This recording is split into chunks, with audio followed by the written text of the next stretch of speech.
Hello friend, welcome to नई सोच में आप लोग का स्वागत है। आज की इस वीडियो में हम क्लास 12 के चैप्टर 6 के ज्ञान परक के क्वेश्चन का सॉल्यूशन देखेंगे, जो कि आप लोग के पेपर के लिए काफ़ी इंपॉर्टेंट क्वेश्चन रहेंगे। तो चलिए स्टार्ट करते हैं। पहले क्वेश्चन से आप लोग हमारे चैनल नई सोच को सब्सक्राइब करें और इसकी PDF हमारे टेलीग्राम चैनल स्टडी विथ नई सोच से डाउनलोड कर लें और आपको लिंक डिस्क्रिप्शन बॉक्स में मिल जाएगी। भंवर धाराएँ क्या हैं, इसमें क्या हानि होती है, इन्हें रोकने के उपाय लिखिए। ये आप लोग का फर्स्ट क्वेश्चन है ज्ञान परक का। तो इसका आंसर देखते हैं। जब कभी किसी चालक से वृद्ध चुंबकीय फ्लक्स में परिवर्तन होता है तो उस चालक में जन्म उत्पन्न भंवरों के समान चक्करदार प्रेरित धाराएं उत्पन्न हो जाती हैं। इन धाराओं को भंवर धाराएं कहते हैं। भंवर धाराओं के जो आविष्कारक थे उनका नाम फोको था, तो उन्हीं के नाम पर, आविष्कारक के नाम पर इन्हें फोको धाराएं भी कहते हैं। तो ये भंवर धाराएं किसे कहते हैं, इसका आंसर हुआ। अब भंवर धाराओं से होने वाली हानियों को देखते हैं। जनित्र, डायोड, ट्रांसफार्मर, प्रेरण कुंडली आदि के क्रोड नर्म लोहे के बने होते हैं। जब ये उपकरण उपयोग में लाए जाते हैं तो क्रोड से वृद्ध चुंबकीय फ्लक्स में परिवर्तन होता है, अतः क्रोड में भंवर धाराएं उत्पन्न हो जाती हैं।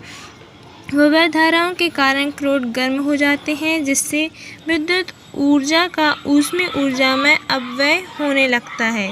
ये फर्स्ट आपकी हानि हो जाएगी। सेकेंड, भंवर धाराओं के कारण उत्पन्न अत्यधिक ऊष्मा कुंडलियों के कुचालन को नष्ट कर देती हैं। थर्ड, भंवर धाराएं अवांछित विद्युत चुम्बकीय अवमंदन उत्पन्न कर सकती हैं। अब भंवर धाराओं को कम करने के उपाय देखते हैं। भंवर धाराओं के मान को कम करने के लिए ठोस टोट के स्थान पर पतले टोट का उपयोग करते हैं। इसके लिए गर्म लोहे की कई पट्टियां लेते हैं। इन्हें विद्युत रोधी पदार्थ जैसे वार्निश इत्यादि की तरह देखकर तथा एक दूसरे के ऊपर रखकर आवश्यक मोटाई का बना लेते हैं। ऐसा करने से क्रोड का प्रतिरोध बढ़ जाता है, जिससे भंवर धाराओं का मान बहुत ही कम हो जाता है। पट्टियों के तल को चुंबकीय क्षेत्र के समांतर व्यवस्थित करना आवश्यक होता है, ताकि वे भंवर धाराओं के पथों को आर पार काट सकें।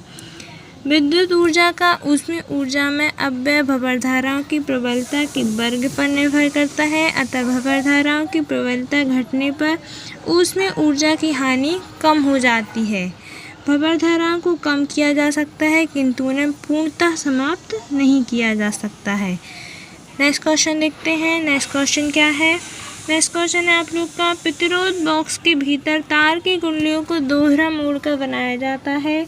क्यों बनाया जाता है, इसका कारण बताना है। और उसी में एक और क्वेश्चन है, व्हीटस्टोन सेतु को उपयोग पहले सेल कुंजी तथा फिर धारा मापी कुंजी। व्हीटस्टोन सेतु के प्रयोग में पहले सेल कुंजी तथा फिर धारा मापी कुंजी दबाई जाती है। ऐसा क्यों किया जाता है, इसका भी कारण बताना है। तो सबसे पहले हम फर्स्ट क्वेश्चन का आंसर देखते हैं कि प्रतिरोध बॉक्स के भीतर तार की कुंडलियों को दोहरा मोड़कर क्यों बनाया जाता है। स्वपीड़न के प्रभाव को नगण्य करने के लिए प्रतिरोध बॉक्स के अंदर प्रतिरोध तार दोहरा करके कुंडली के रूप में लगाए जाते हैं। क्यों लगाए जाते हैं? स्वपीड़न के प्रभाव को नगण्य करने के लिए। प्रतिरोध बॉक्स में तार को दोहरा करके लगाने पर उसके आधे भाग में विद्युत धारा का एक ही दिशा में तथा आधे भाग में विद्युत धारा विपरीत दिशा में प्रवाहित होती है, अतः दोनों भाग एक दूसरे के कारण उत्पन्न चुंबकीय क्षेत्र को निरस्त कर देते हैं, जिससे कुंडली से वृद्ध चुंबकीय फ्लक्स का मान शून्य हो जाता है। इस प्रकार प्रतिरोध बॉक्स स्वपीड़न के प्रभाव से मुक्त हो जाता है। इसका यहाँ डायग्राम देख लेते हैं। यहाँ पर प्रतिरोध बॉक्स के अंदर प्रतिरोध तार को कुंडली के रूप में लपेटा गया है। अब सेकंड का आंसर देखते हैं कि व्हीटस्टोन सेतु के प्रयोग में पहले बैटरी कुंजी को तत्पश्चात धारा मापी कुंजी को दबाया जाता है। क्यों? ऐसे स्वपीड़न के प्रभाव से बचने के लिए किया जाता है। यदि धारा मापी को कुंजी को पहले और बैटरी कुंजी को बाद में दबाया जाए तो धारा मापी में बहने वाली धारा को अधिकतम मान तक स्थापित होने में कुछ समय लगेगा, जिससे उसमें वृद्ध चुंबकीय फ्लक्स में परिवर्तन होगा। फलस्वरूप उसमें प्रेरित धारा उत्पन्न हो जाएगी और संतुलन की स्थिति में हम संदेह में पड़ जाएंगे कि संतुलन की स्थिति प्राप्त हुई भी है या नहीं। इसके विपरीत यदि बैटरी कुंजी को पहले दबाएं और धारामापी कुंजी को बाद में दबाएं तो इसमें कोई प्रेरित धारा उत्पन्न नहीं होगी, क्योंकि परिपथ में धारा पहले ही स्थापित हो चुकी होती है। अतः इस स्थिति में संतुलन की स्थिति ज्ञात करने में कोई कठिनाई नहीं होगी। इस प्रकार संदेह से बचने के लिए धारामापी कुंजी को पहले और बैटरी कुंजी को बाद में दबाते हैं। नेक्स्ट क्वेश्चन देखते हैं। नेक्स्ट क्वेश्चन क्या है? फैराडे के विद्युत चुम्बकीय प्रेरण संबंधी नियम लिखिए तथा प्रेरित विद्युत वाहक बल के लिए व्यंजक प्राप्त कीजिए। फैराडे का जो विद्युत चुम्बकीय प्रेरण के दो नियम होते हैं, यहाँ पर फैराडे के विद्युत चुम्बकीय प्रेरण संबंधी प्रयोगों के आधार पर दो नियमों का प्रतिपादन किया, जिन्हें फैराडे के विद्युत चुम्बकीय प्रेरण के नियम कहते हैं। पहला नियम देखते हैं। सबसे पहले जब कभी किसी बंद परिपथ से बद्ध चुम्बकीय फ्लक्स में परिवर्तन होता है तो उस परिपथ में प्रेरित विद्युत वाहक बल उत्पन्न हो जाता है। उसका अस्तित्व उस समय तक रहता है जब तक कि चुम्बकीय फ्लक्स में परिवर्तन होते रहता है।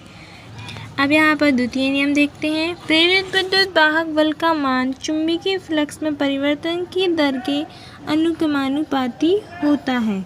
अब इसकी व्याख्या करेंगे। यहाँ पर मान लो किसी क्षण किसी परिपथ से बद्ध चुम्बकीय फ्लक्स φ1 है तथा t समय के पश्चात उस परिपथ से बद्ध चुम्बकीय फ्लक्स φ2 हो जाता है, तब चुम्बकीय फ्लक्स में परिवर्तन की दर क्या हो जाएगी? θ2 - θ1/t।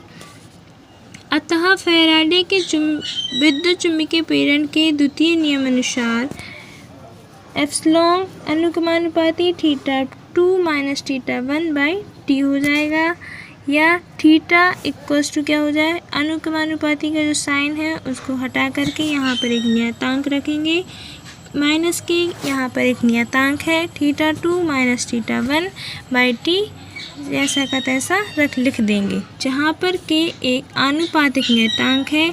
SI में इसका मान 1 होता है।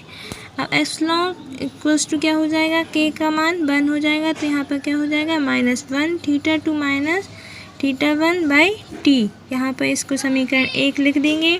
अब ऋण चिन्ह इस बात का द्योतक है कि प्रेरित विद्युत वाहक बल सदैव चुम्बकीय फ्लक्स में परिवर्तन का विरोध करता है। यहाँ पर जो माइनस चिन्ह है वो क्या शो कर रहा है कि जो प्रेरित विद्युत वाहक बल है सदैव चुम्बकीय फ्लक्स में परिवर्तन का विरोध करता है। यदि बटे डेल टी, यदि समय अंतराल बहुत ही कम हो अर्थात डेल टी इक्वल्स टू क्या हो? 0 हो, तो एप्सिलॉन का मान क्या हो जाएगा? Limit del T 0 del theta भी डेल टी। अब एप्सिलॉन इक्वल्स टू क्या हो जाएगा?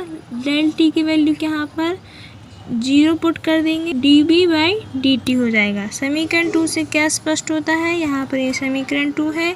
समीकरण 2 से स्पष्ट है कि समांतराल dt का मान कम होने पर प्रेरित विद्युत वाहक बल एप्सिलॉन का मान अधिक होगा। चुंबक को तेजी से कुंडली के पास लाने या तेजी से दूर ले जाने पर समांतराल डेल टी का मान कम होता है, अतः उत्पन्न प्रेरित विद्युत वाहक बल का मान अधिक होने के कारण ही धारावाही में विक्षेप अधिक होता है। आशा करती हूँ आप लोग को हमारी वीडियो अच्छी लगी होगी। आप लोग को और क्वेश्चन नेक्स्ट वीडियो में प्रोवाइड हो जाएंगे, वो आज ही अपलोड हो जाएगी। आप इसकी PDF हमारे टेलीग्राम चैनल स्टडी विथ नई सोच से डाउनलोड कर लें। Thanks for watching.